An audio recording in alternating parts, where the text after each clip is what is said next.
या भौतिक जगामध्ये जसं कर्म आपण करतो त्या कर्माचं फळ म्हणून दुःख हे भोगावंच लागतं.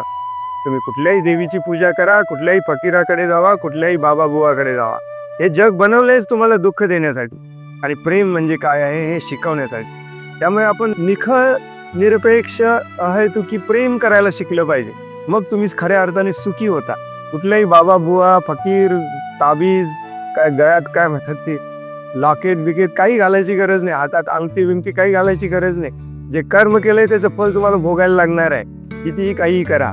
खऱ्या अर्थाने सुखी व्हायचं असेल, आनंदी व्हायचं असेल, तुम्हाला असा आनंद हवा असेल जो कधीही संपणार नाही, तो कधीही कमी होणार नाही, तर भगवंतांची भक्ती करावी लागेल, भगवंतांवरती प्रेम करावं लागेल आणि भगवंतांची सगळे जीव आहेत, सृष्टी आहे, याच्यावरती प्रेम करावं लागेल.